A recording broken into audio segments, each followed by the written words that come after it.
الحمدللہ رب العالمین والصلاة والسلام علی محمد الامین فاعوذ باللہ من الشیطان الرجیم بسم اللہ الرحمن الرحیم۔ خواتین و حضرات، ہم سورہ توبہ کی آیت 17 سے درس کی ابتدا کر رہے ہیں۔ اس میں یہ بتایا جا رہا ہے کہ جن لوگوں کے خلاف اللہ تعالیٰ نے آخری اقدام کا حکم دیا ہے وہ کس درجے کے مجرم ہیں۔ میں نے یہ عرض کیا تھا کہ یہ مکہ کے قریش ہیں۔ رسالت مآب صلی اللہ علیہ وسلم پر جو لوگ ایمان لائے، جنہوں نے ہجرت کی، وہ انہی کے بھائی ہیں، بیٹے ہیں، انہی کے ساتھ ان کے تعلقات و روابط ہیں، انہی کے قبائل سے تعلق رکھتے ہیں۔ اس لیے یہ سوال پیدا ہوا اور بعض کمزور لوگوں میں پیدا ہوا کہ اور کچھ مہلت کیوں نہیں دی گئی۔ تو اللہ تعالیٰ اب یہ بتا رہے ہیں کہ اپنے ذہن کی یہ کمزوری بھی دور کرو اور یہ بھی دیکھو کہ یہ کیا کچھ کر چکے ہیں۔ اسی ذیل کی ایک چیز یہ بھی تھی کہ کیا ان کے خلاف اقدام کا حکم دیا جائے گا؟ یہ تو صدیوں سے اللہ کے گھر بیت اللہ الحرام کی خدمت کر رہے ہیں۔ تو قرآن مجید نے پیچھے یہ بتایا کہ یہ معرکہ تو ہونا ہے اور اس میں دونوں پہلو ہیں، مجرموں کو سزا بھی دینی ہے اور جن لوگوں کے لیے جزا کا فیصلہ کیا ہے کہ انہیں اب دنیا کی ایک بڑی بادشاہی دے دی جائے گی، ان کو بھی دیکھنا ہے کہ وہ اس کے مستحق ہیں یا نہیں ہیں۔ لہٰذا اس معرکے سے گریز کی تو کوئی صورت نہیں۔ البتہ جو سوالات پیدا ہو رہے ہیں ان کی ہم وضاحت کیے دیتے ہیں۔ تو فرمایا کہ ما کان للمشرکین ان یامروا مساجد اللہ شاہدین علی انفسہم بالکفر اولئک حبطت اعمالہم وفی النار ہم خالدون۔ یعنی گویا مضمون جو پیچھے سے چلا آ رہا ہے وہ یہ ہے کہ تم انہیں بیت اللہ کے متولی سمجھتے اور اسی بنا پر ان سے ہمدردی رکھتے ہو۔ جو لوگ مذہبی خدمات انجام دیتے رہے ہوں، جنہیں مذہبی حیثیت معاشرے میں حاصل ہو، ان کے ساتھ اس طرح کے جذبات کا وابستہ ہو جانا قرین قیاس ہے۔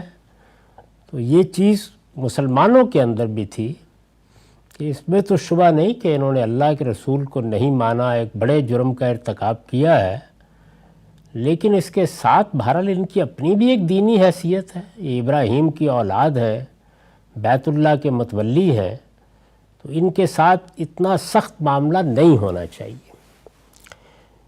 تم انہیں بیت اللہ کے متولی سمجھتے اور اسی بنا پر ان سے ہمدردی رکھتے ہو۔ حقیقت یہ ہے کہ ان مشرکوں کو یہ حق نہیں پہنچتا کہ اللہ کی مسجدوں کا انتظام کریں۔ یعنی جو بات کہی جا رہی تھی وہ کیا تھی؟ وہ یہ تھی کہ یہ بیت اللہ کے متولی ہیں۔ فرمایا کہ بیت اللہ تو خیر بہت بڑی چیز ہے، اگر کوئی مجاہر بھی شرک ہے، یعنی شرک کو اس نے اپنا دین بنا لیا ہے، تو وہ تو کسی مسجد کا متولی ہونے کا حق ہی نہیں رکھتا، کجا یہ کہ اس بنیاد پر تم کوئی رعایت طلب کر رہے ہو۔ تو اس میں قرآن نے جو طریقہ اختیار کیا وہ یہ کیا کہ یہ نہیں کہا کہ یہ مشرک اس کا حق نہیں رکھتے کہ بیت اللہ کے متولی ہوں، اس کو عام کر دیا تاکہ یہ واضح ہو کہ بیت اللہ تو بہت بڑی چیز ہے، یعنی سب مسجدوں کے لیے گویا اس کی حیثیت ماں کی سی ہے۔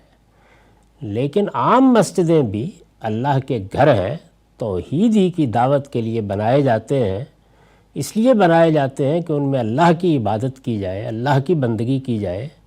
تو یہ کیسے ہو سکتا ہے کہ وہ لوگ جو اللہ کے ساتھ دوسروں کو شریک ٹھہراتے اور پھر اپنے اس شرک کے خود گواہ ہیں، یعنی یوں نہیں ہے کہ کسی نے ان پر الزام لگا دیا ہے، وہ اس کو دین کی حیثیت سے اختیار کیے ہوئے ہیں۔ اس طرح کے لوگ مسجدوں کے متولی ہو کیسے سکتے ہیں؟ یہ حاشیہ ہے کہ یہ قرآن کی بلاغت ہے۔ اس سے مراد اگرچہ مسجد حرام ہی ہے، یعنی یہ تبصرہ مسجد حرام ہی کے بارے میں کیا گیا ہے کہ یہ لوگ اس کی تولیت کے، اس کے متولی ہونے کے اہل نہیں ہیں۔ اس سے مراد اگرچہ مسجد حرام ہی ہے، لیکن اللہ کی مسجدوں کے الفاظ سے حکم بھی عام ہو گیا ہے اور اس کی علت بھی پوری طرح واضح ہو گئی ہے۔ یعنی یہ بتا دیا ہے کہ مسئلہ صرف مسجد حرام کا نہیں ہے، بلکہ اس اصول کا ہے کہ وہ لوگ جو اللہ کے شریک ٹھہرائیں اور پھر اس بات پر خود گواہ ہوں۔ چنانچہ آگے بیان کیا ہے کہ یہ مشرکین ہیں اور اس کے ساتھ شاہدین علی انفسہم بالکفر، درا حالے کہ وہ خود اپنے اوپر کفر کے گواہ ہیں، یعنی اپنے شرک کا خود اعتراف کرتے ہیں۔ یہ بات یہاں ذہن نشین کر لینی چاہیے کہ جب کبھی اللہ کی دعوت لوگوں تک پہنچائی جاتی ہے تو اگر تو اللہ نے اپنے رسول کے ذریعے سے، اپنے نبی کے ذریعے سے پہنچائی ہے تو وہ خود فیصلہ کرتا ہے کہ کب کسی کو مجرم قرار دینا ہے، کب کسی کے لیے سزا کا فیصلہ کرنا ہے، کب کسی کے دنیا میں یا آخرت میں ایمان کا فیصلہ سنا دینا ہے۔ یہ اللہ تعالیٰ ہی طے کرتا ہے۔ اللہ کے رسول یا اللہ کے نبی دنیا میں موجود نہ ہو اور میں، آپ یا کوئی عالم، کوئی فقیہ یا مسلمانوں کی کوئی اجتماعیت کسی تک دین کی دعوت پہنچائے، توحید کی دعوت پہنچائے، تو جو شخص انکار کرے گا اس کی بالعموم دو ہی صورتیں ہوں گی۔ یعنی یا وہ یہ کہے گا کہ جو دعوت تم پہنچا رہے ہو یہ اللہ کی دعوت نہیں ہے، اور یا یہ کہ یہ کہے گا کہ یہ دعوت تو اللہ ہی کی ہے لیکن اس کا جو مطلب، مدعا، مفہوم تم سمجھ رہے ہو وہ میرے نزدیک صحیح نہیں ہے۔ وہ دونوں صورتوں میں دعوت ہی کا تعلق پیدا ہوتا ہے، یعنی اب گویا استدلال ہوگا، بات ہوگی، سمجھانے کا سلسلہ ہوگا، بات کرنے، مکالمہ کرنے کے سوا کوئی پھر راستہ نہیں رہتا۔ اسی کو ہمارے ہاں اصطلاح میں بیان کیا جاتا ہے کہ مخاطب ایک تعویل پر کھڑا ہے، تو یہاں کوئی حکم نہیں لگایا جا سکتا، کوئی فیصلہ نہیں سنایا جا سکتا، کیونکہ دوسرا آدمی یا یہ نہیں مان رہا کہ جو بات آپ بتا رہے ہیں یہ اللہ کی بات ہے، اور یا یہ نہیں مان رہا کہ جو بات آپ بتا رہے ہیں اس سے جو مدعا، جو مفہوم آپ سمجھ رہے ہیں وہ اس کے نزدیک بھی صحیح ہے۔ تو اس میں مکالمے کے سوا کوئی راستہ نہیں رہتا۔ اسی لیے میں ہمیشہ یہ کہتا ہوں کہ جو لوگ اس جگہ پر کھڑے ہوتے ہیں ان پر کوئی حکم نہیں لگایا جا سکتا۔ تاہم اگر کوئی گروہ آگے بڑھ کے یہ کہہ دے کہ ہمارے خیال کے مطابق تو شرک کی اصل دین ہے، تو اب گویا یہ اپنے کفر پر خود گواہی دینا ہو گیا، یعنی اب کوئی حکم لگانے کی ضرورت نہیں رہی۔ یوں سمجھ لیجئے کہ اگر کفر ہے تو خود کفر کا اعتراف کر لیا کسی شخص نے، شرک ہے تو شرک کو بطور دین مان لیا کسی شخص نے، تو اب کوئی دعوت کا محل اس طرح نہیں رہتا کہ اختلاف ہے، مکالمہ کرتے ہیں، استدلال کرتے ہیں، یہ بحث یہاں ختم ہو جاتی ہے۔ تو قرآن مجید نے یہاں یہی اصول اختیار کیا اور یہ کہا ہے کہ ان مشرکوں کو یہ حق نہیں پہنچتا کہ اللہ کی مسجدوں کا انتظام کریں، اور اس کے بعد کہا درا حالے کہ وہ خود اپنے اوپر کفر کے گواہ ہیں۔ یہاں کفر کا لفظ شرک کے لیے بولا گیا ہے۔ چنانچہ میں نے لکھا ہے کہ قریش اپنے شرک کا خود اعتراف کرتے تھے، یعنی وہ کہتے تھے کہ شرک ہی صحیح دین ہے اور اسی کو اختیار کرنا چاہیے۔ اسی کو یعنی شرک ہی کو یہاں کفر سے تعبیر کیا ہے۔ اس کی وجہ یہ ہے کہ شرک کے ساتھ خدا کو ماننا اس کو نہ ماننے کے مترادف ہے۔ یعنی اللہ تعالیٰ چونکہ فیصلہ سنا رہے ہیں تو وہ یہ کہتے ہیں کہ تم اگر یہ کہہ رہے ہو کہ تم مجھے مانتے ہو لیکن دوسروں کو میرا شریک ٹھہراتے ہو تو یہ اصل میں مجھے ماننا ہے ہی نہیں، یہ کفر ہے۔ شاہدین علی انفسہم بالکفر، درا حالے کہ وہ خود اپنے اوپر کفر کے گواہ ہیں۔ اولئک حبطت اعمالہم وفی النار ہم خالدون، وہی ہے کہ ان کے سارے اعمال ضائع ہو گئے۔ یہ بڑا اہم تبصرہ ہے، اور جب قرآن مجید بعض جگہوں پر یہ تبصرہ کرتا ہے کہ سارے اعمال عکارت گئے، سارے اعمال ضائع ہو گئے، تو اس میں نیک اعمال پیش نظر ہوتے ہیں۔ یعنی کوئی نیکی کی ہے، خیر کا کام کیا ہے، کوئی غریبوں کی مدد کی ہے، کوئی انفاق کیا ہے، کوئی نماز پڑھی ہے، تو کسی ایسے جرم کا ارتکاب کر لیا کہ وہ سارے اعمال کے لیے غارت گر ہو گیا۔ اس کی ایک مثال کسی بندہ مومن کو قتل کر دینا ہے، تو قرآن مجید نے کہا کہ اس کے بعد پھر کوئی سنوائی نہیں باقی رہتی۔ یعنی قتل کر کے قاتل کی حیثیت سے خدا کے ہاں جب کوئی آدمی پیش ہوگا تو وہاں یہ نہیں دیکھا جائے گا کہ اس نے کیا کیا اور نیک اعمال کیے ہیں، اس نے اپنا اعمال نامہ قتل کر کے سیاہ کر لیا، اس کے اعمال عکارت ہو گئے۔ تو یہاں بھی یہی کہا ہے کہ وہی ہے کہ ان کے سارے اعمال ضائع ہو گئے۔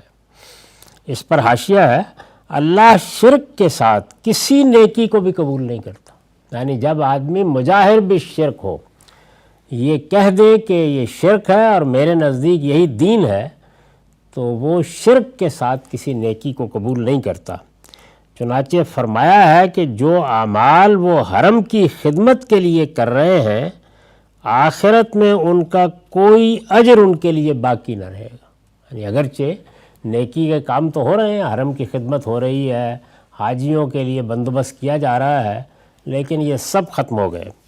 استاذ امام لکھتے ہیں، خدا کے ہاں صرف وہی نیکی باقی رہتی ہے جو توحید کے ساتھ ہو۔ یعنی اللہ تعالیٰ نے یہ بات سورہ نساء میں اس سے پیچھے واضح کر دی ہے کہ اللہ تعالیٰ کے ہاں شرک کے ساتھ کسی معافی کا امکان نہیں ہے۔ اور وہاں ظاہر ہے کہ شرک کا مطلب ہے شرک کا اعتراف کرنا، جانتے بوجھتے شرک کرنا۔ کوئی آدمی تعویل میں غلطی کر رہا ہے، اس کا معاملہ اس کے رب کے ساتھ ہے، وہ وہاں جا کے اپنا عذر پیش کرے گا، اللہ چاہے گا تو اسے قبول کر لے گا، چاہے گا تو قبول نہیں کرے گا۔ لیکن جس وقت توحید کے مقابل میں شرک کو دین کی حیثیت سے قبول کر لیا جائے تو پھر خدا کے ہاں کوئی نیکی قبول نہیں ہوتی۔ خدا کے ہاں صرف وہی نیکی باقی رہتی ہے جو توحید کے ساتھ ہو۔ مذہبی صحیفوں میں، یعنی قرآن میں بھی اور قرآن سے پہلے کی کتابوں میں بھی، پیغمبروں کے صحائف میں بھی، مذہبی صحیفوں میں مشرک کو زانیہ عورت سے تشبیہ دی گئی ہے۔ جس طرح ایک عورت کا اپنے شوہر کے ساتھ سارا چاؤ پیار بیکار ہے اگر وہ بدکار ہے، اسی طرح بندے کا سارا کیا دھرا برباد ہے اگر وہ اپنے رب کا کسی کو شریک ٹھہراتا ہے۔ اگر آپ بائبل میں دیکھیں تو پیغمبروں کے بہت سے صحائف میں یہی تعبیر اللہ تعالیٰ نے اختیار فرمائی ہے کہ یہ ایسے ہی ہے کہ جیسے تم اپنے خامند کا دم بھرو لیکن اس کے ساتھ تعلق کسی اور سے رکھو، یہ میں قبول کرنے کے لیے تیار نہیں ہوں۔ چنانچہ اسی سیاق میں وہ تعبیر آتی ہے کہ تمہارا خداوند غیور خداوند ہے، یہ وہ نہیں مان سکتا کہ تم کسی دوسرے کو بھی معبود سمجھو کسی نہ کسی درجے میں، اور پھر یہ خیال بھی کرو کہ اللہ تمہارے ایمان کو یا تمہاری نیکی کو قبول کر لے گا۔ یہ صاف قرآن میں بھی بتا دیا ہے اور دوسرے صحیفوں میں بھی بتا دیا ہے۔ تو فرمایا کہ ان کے سارے اعمال ضائع ہو گئے، وہ ہمیشہ آگ میں رہنے والے ہیں، وَفِي النَّارِ هُمْ خَالِدُونَ۔ انما یأمر مساجد اللہ من آمن باللہ والیوم الآخر واقام الصلاۃ وآت الزکاۃ ولم یخش الا اللہ فعسیٰ اولئک ان یکونوا من المہتدین۔ اللہ کی مسجدوں کا انتظام کرنے والے تو وہی لوگ ہو سکتے ہیں جو اللہ اور روز آخر کو مانتے ہوں، نماز کا اہتمام کرتے ہوں، زکوٰۃ دیتے ہوں اور اللہ کے سوا کسی سے نہ ڈرتے ہوں۔ یعنی یہ فرمایا کہ اللہ تعالیٰ کی مسجدوں کا معاملہ یہ نہیں ہے کہ بس جو آ کے جھاڑو دے دے اور جو آ کے صاف کر دے اور جو آ کے وہاں پہ بندوبست کے لیے کچھ وقت دے دے قبول کر لیا جائے گا۔ نہیں، اللہ کی مسجدوں کا اہتمام کرنے والوں کے ہاں یہ چیزیں ہونی چاہیے۔ یہ اللہ کی مسجدوں کی تولیت ہے، یہ کسی اور معبد کی تولیت نہیں ہے۔ اس لیے یہاں یہ ضروری ہے کہ تولیت کا فیصلہ کرنے والے لوگ اللہ کے ماننے والے ہوں، روز آخر کے ماننے والے ہوں، نماز کا اہتمام کرنے والے ہوں، زکوٰۃ ادا کرنے والے ہوں، اور کسی اور سے نہ ڈرتے ہوں۔ یہاں یہ خاص پہلو سے بیان کیا ہے، اس لیے کہ شرک در حقیقت پیدا ہی یہاں سے ہوتا ہے۔ یعنی انسان کچھ ہستیوں کے بارے میں اپنے اندر خوف محسوس کرتا ہے، اور یہ خوف ہی ہے کہ جس سے مشرکانہ عقائد پیدا ہو جاتے ہیں۔ تو اس لیے خاص طور پر اس کو نمایاں کیا۔ اس پر میں نے لکھا ہے یعنی ان کے اندر کسی غیر اللہ کا خوف نہ ہو۔ یہ شرک کے اصلی محرک سے اس کی نفی کی ہے، یعنی شرک کے لیے جو چیز تحریک کا باعث بنتی ہے، جو شرک کی طرف رغبت دلانے کا باعث بنتی ہے، وہ یہ خوف ہی ہوتا ہے۔ یعنی ان کے اندر کسی غیر اللہ کا خوف نہ ہو، یہ شرک کے اصلی محرک سے اس کی نفی کی ہے۔ مدعا یہ ہے کہ حرم کی تولیت، یعنی حرم کی خدمت کرنا، حرم کے معاملات دیکھنا، مدعا یہ ہے کہ حرم کی تولیت بے شک اولاد ابراہیم کے سپرد کی گئی ہے، مگر اس کے لیے ضروری ہے کہ وہ ان صفات کے حامل بن کر رہیں جو اس منصب کے لیے بنیادی شرائط کی حیثیت رکھتی ہیں۔ یعنی یہ تولیت محض اس وجہ سے نہیں دی گئی کہ تم ابراہیم کی اولاد ہو، اس کے لیے ضروری ہے کہ ابراہیم کی اولاد اپنے اندر یہ اوصاف پیدا کیے اور پیدا کیے رکھے، مگر اس کے لیے ضروری ہے کہ وہ ان صفات کے حامل بن کر رہیں جو اس منصب کے لیے بنیادی شرائط کی حیثیت رکھتی ہیں۔ ان میں اہم ترین شرط یہ ہے کہ وہ خدا کے ساتھ کسی کو شریک نہ ٹھہرائیں۔ یعنی پہلی چیز ہی یہ ہے، یہ اللہ کی توحید کا مرکز ہے، تو اس کا بندوبست کرنے والے لوگ ایسے نہیں ہو سکتے کہ جو اللہ کے سوا دوسروں سے امیدیں لگاتے ہوں، ان کو معبود سمجھتے ہوں، اور مشرکانہ توہمات میں زندگی بسر کرتے ہوں۔ اللہ کی مسجدوں کا انتظام کرنے والے تو وہی لوگ ہو سکتے ہیں جو اللہ اور روز آخر کو مانتے ہوں، نماز کا اہتمام کرتے ہوں، زکوٰۃ دیتے ہوں، اور اللہ کے سوا کسی سے نہ ڈرتے ہوں۔ یہ میں نے عرض کر دیا کہ وَلَمْ يَخْشَ إِلَّا اللَّهِ کے جو الفاظ ہیں، یہ خاص طور پر شرک کے محرک کو سامنے رکھ کر یہاں آئے ہیں۔ فَعَسَىٰ أُولَٰئِكَ أَن يَكُونُوا مِنَ الْمُهْتَدِينَ، سو توقع ہے کہ یہی لوگ راہ یاب ہوں گے۔ یعنی کون لوگ؟ وہ جو اللہ کی مسجدوں کا اہتمام ہی نہیں کرتے ہیں، اس کے ساتھ اللہ پر سچا ایمان رکھتے ہیں، شرک کی ادنا آلائش بھی گوارا کرنے کے لیے تیار نہیں ہوتے، نماز کا اہتمام کرتے اور زکوٰۃ دیتے۔ تو اس میں اب یہ فرمایا کہ یہی لوگ راہ یاب ہوں گے، راستہ پائیں گے۔ اس پر حاشیہ ہے، اصل میں لفظ اہتداء استعمال ہوا ہے، یعنی یہ جو راہ یاب ہوں گے کے الفاظ میں ترجمہ کیا گیا ہے، یہ جس لفظ کا ترجمہ ہے وہ ہے اہتداء۔ اصل میں لفظ اہتداء استعمال ہوا ہے، یہ ہدایت منزل کے مفہوم میں ہے۔ یعنی جس طرح سے اہتداء ہدایت پانے کے معنی میں استعمال ہوتا ہے، یہ بالکل اسی طریقے سے منزل کو پا لینے کے لیے بھی استعمال ہوتا ہے۔ یعنی جب آدمی سیدھی راہ پر چلتا ہے تو تبھی منزل پر پہنچتا ہے۔ تو بعض اوقات یہ جو ایک مذہبی مفہوم ہے ہدایت کا، اس میں نہیں بلکہ منزل کو پا لینے، منزل تک کامیابی سے پہنچ جانے کے لیے استعمال ہو جاتا ہے۔ یہ ہدایت منزل کے مفہوم میں ہے، یعنی کامیابی کے ساتھ اس منزل تک پہنچیں گے جو آخرت میں ان کے لیے مقرر کی گئی ہے۔ تو ایک تو یہ چیز ہے، دوسرے یہ کہ اس کے شروع میں لفظ عسیٰ آیا ہے، فَعَسَىٰ أُولَٰئِكَ أَن يَكُونُوا مِنَ الْمُهْتَدِينَ۔ یعنی عسیٰ کا مطلب کیا ہے؟ سو توقع ہے، یعنی ان کو توقع رکھنی چاہیے۔ تو یہ جو عسیٰ ہے یہ کس پہلو سے ہے؟ آیت میں عسیٰ کا لفظ بھی قابل توجہ ہے، استاذ امام لکھتے ہیں اس بات کو عصا کے لفظ سے تعبیر کرنے میں یہ اشارہ ہے کہ یہ راہ کوئی آسان راہ نہیں ہے، یعنی توحید کی راہ، شرک کی ہر علائش سے پاک رہ کر زندگی بسر کرنے کی راہ آسان راہ نہیں ہے۔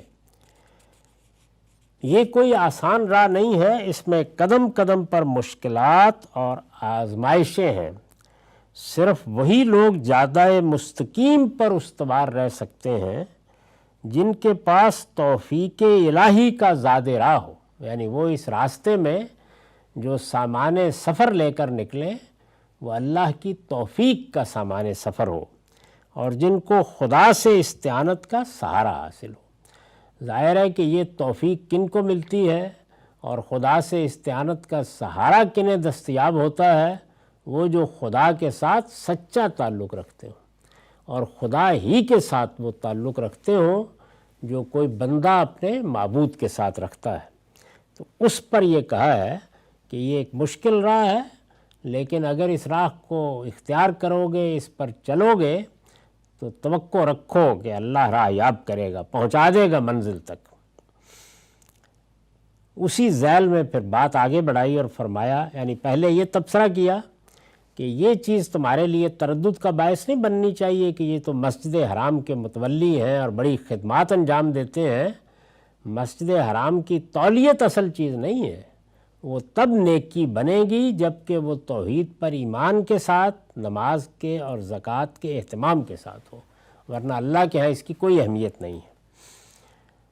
اسی بات کو آگے بڑھایا ہے، اجعلتم سقایۃ الحاج و عمارت المسجد الحرام کمن آمن باللہ والیوم الآخر وجاہد فی سبیل اللہ لا یستوون عند اللہ واللہ لا یہدی القوم الظالمین۔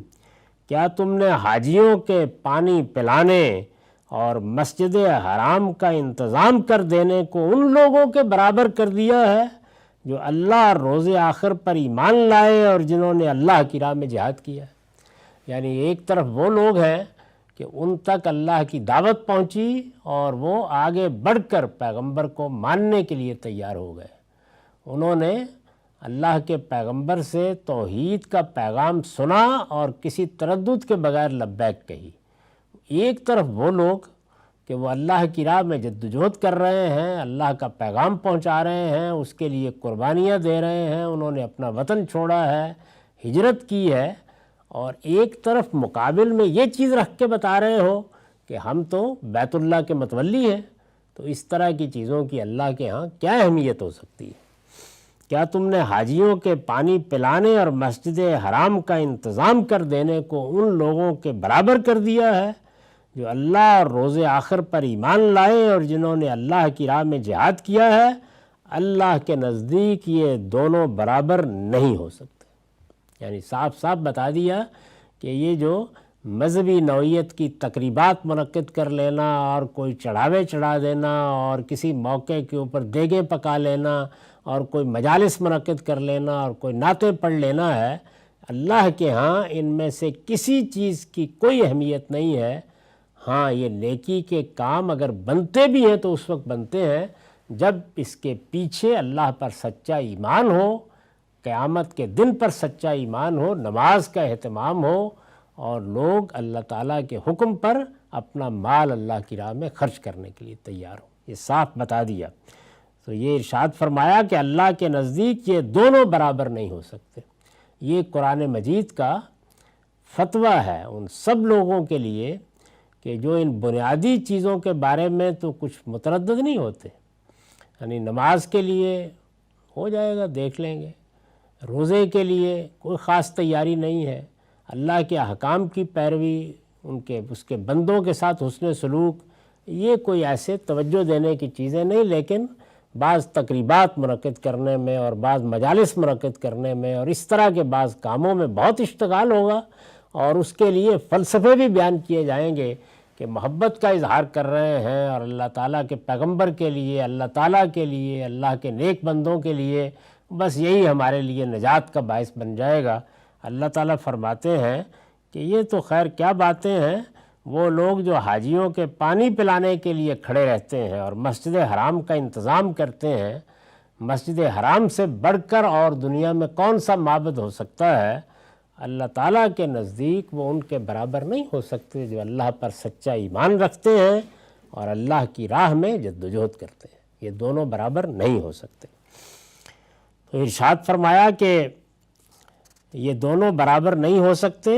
حقیقت یہ ہے کہ مسجد حرام کے ان مجاوروں نے اپنے اوپر ظلم ڈھایا ہے، اور اب اللہ ان ظالم لوگوں کو راہ یاب نہیں کرے گا۔ یعنی یہ بات واضح کر دی کہ یہ تھے تو اگرچہ مسجد حرام کے مجاور اور متولی ہی، لیکن جب انہوں نے اللہ کی توحید کو ماننے سے انکار کر دیا، پیغمبر کے مقابلے میں کھڑے ہو گئے، تو یہ اپنی جانوں پر ظلم کا ارتکاب کر بیٹھے، اور اللہ اس طرح کے ظالم لوگوں کو راہ یاب نہیں کرے گا۔ پیچھے فرمایا تھا کہ وہ لوگ کہ جو اللہ تعالیٰ پر ایمان رکھتے ہیں، نماز کا اہتمام کرتے، زکوٰۃ دیتے ہیں اور اللہ کے سوا کسی سے نہیں ڈرتے، وہ توقع رکھیں کہ وہی راہ یاب ہوں گے، انہیں رستہ ملے گا، وہ قیامت میں اپنی منزل تک پہنچ جائیں گے۔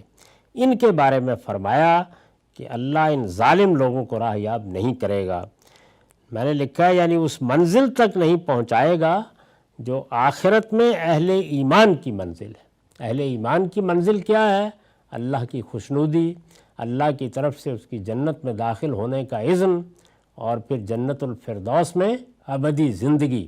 تو اس منزل کو یہ کھو بیٹھیں گے، یہ ان کو نہیں ملے گی۔ ارشاد ہوا ہے الذین آمنوا وہاجروا وجاہدوا فی سبیل اللہ باموالہم وانفسہم اعظم درجۃ عند اللہ واولئک ھم الفائزون۔ اللہ کے ہاں ان لوگوں کا درجہ بڑا ہے جو ایمان لائے اور جنہوں نے ہجرت کی اور اپنے جان و مال سے خدا کی راہ میں جہاد کیا۔ وَأُولَئِكَ هُمُ الْفَائِزُونَ، اور وہی کامیاب ہوں گے۔ یعنی ان لوگوں کا درجہ بڑا ہے۔ یہ جو فرمایا ان لوگوں کا درجہ بڑا ہے، تو یہ خیال ہوتا ہے نا ان الفاظ سے کہ کیا مقابل میں جو لوگ ہیں جن کی مذمت ہو رہی ہے ان کا بھی کوئی درجہ ہے؟ تو میں نے وضاحت کی ہے کہ یہ تقابل کے لیے نہیں بلکہ تفخیم شان کے لیے ہے۔ مطلب یہ ہے کہ ان کا درجہ اللہ کے ہاں بہت اونچا ہے۔ تو کبھی کبھی درجے کی بلندی کو اور اس کے بلند ترین ہونے کو اس طرح بیان کیا جاتا ہے۔ اللہ کے ہاں ان کا بڑا درجہ ہے۔ وہ جو ایمان لائے ہیں، جنہوں نے ہجرت کی ہے اور اپنے جان و مال سے خدا کی راہ میں جہاد کیا۔ یہ ظاہر ہے کہ صحابہ کرام کی صفات ہے، یہ ان کی تصویر ہے۔ پیغمبر پر جو لوگ ایمان لائے ابتدا میں، جن کو قرآن مجید السابقون الاولون کہتا ہے، لبیک کہی انہوں نے اپنا گھر چھوڑا، اللہ کے پیغمبر کے ساتھ اپنے گھروں کو چھوڑ کر ایک دوسری جگہ منتقل ہوئے، اور پھر وہاں جو مشقتیں پیش آئیں، جو مصیبتیں پیش آئیں، اللہ کی راہ میں جد و جہد کی اور اس میں کوئی کمی نہیں کی۔ فرمایا وہی کامیاب ہوں گے۔ یبشرہم ربہم برحمت من ورضوان وجنات لہم فیہا نعیم مقیم۔ ان کا پروردگار انہیں اپنی رحمت اور خوشنودی اور ایسے باغوں کی بشارت دیتا ہے جن میں ان کے لیے دائمی راحت۔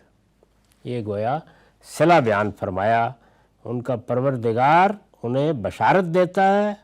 یہ دیکھیے کہ کس محبت کے ساتھ، کس التفات کے ساتھ یہ چیزیں بیان ہوئی ہیں۔ پہلے کیا فرمایا؟ برحمت منہ، اپنی طرف سے رحمت، ورضوان اور خوشنودی، رضامندی، وجنات اور باغ۔ کون سے باغ؟ لہم فیہا نعیم مقیم، جن میں ان کے لیے دائمی راحت ہے۔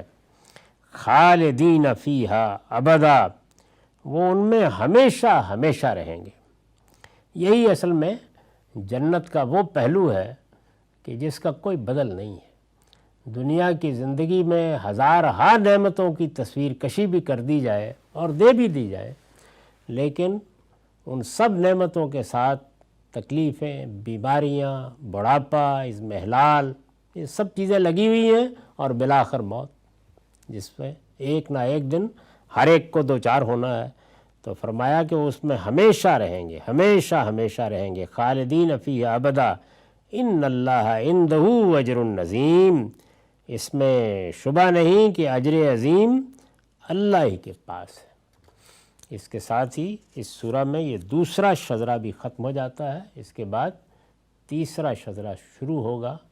اقول قولی ھذا واستغفر اللہ لی ولکم ولسائر المسلمین۔